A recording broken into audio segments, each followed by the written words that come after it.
என் தாசனா என் மகனே யாக்கோபே, ஆபிராமே, ஈசாக்கு, நம்மளை ஒவ்வொருவரையும் பெயரிட்டு கூப்பிடுறாருங்க. கர்த்தருடைய பிள்ளையா இருக்கிற ஒவ்வொருவரையும் அவர் ஸ்பெஷலாக என் மகனே, என் மகளே, என் ஜனமே என்ன அங்கே சொல்கிற. பயப்படாத நீ இஸ்ரவேலே, நீ கலங்காது. எதை குறித்து நீ கலங்காதீங்க, இது நடக்காது. எத்தனை பேர்னா சொல்லட்டுங்க, எத்தனை ஜனங்கள் அதை சொல்லட்டுமே. தேவனால் கூடாத காரியம் ஒன்று உண்டோ? மரியாள் அம்மா கேட்குறாங்க, இது எப்படிப்பா நடக்கும்? நானோ கர்ப்பவதியில், நான் கன்னிஸ்திரி, புருஷனை அறியாதவள், இது எப்படி நடக்கும்? அங்கே காபிரியல் தூதன் கேட்குறார், நீ தேவனிடத்தில் விசுவாசமாயிரு, தேவனால் கூடாத காரியம் ஒன்று உண்டோ? அப்படிப்பட்ட தேவன், நம் தேவனால் கூடாத காரியம் ஒன்றும் இல்லைங்க.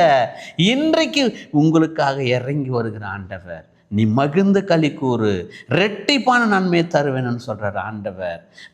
எதை குறித்து பயப்பட? இன்னைக்கு உங்கள் ஜெபத்தை கேட்டு நீங்கள் கூப்பிட்டு பாருங்க, உங்கள் வீட்டில் இன்றைக்கு உங்களோட கூட வாசம் செய்ய தேவன் பிரியப்படுகிறார். உன் ஜெபத்தில் பிரியப்படுகிறார், உன்னோட கூட அவர் வர பிரியப்படுகிறார். மகனே யாக்கோபே,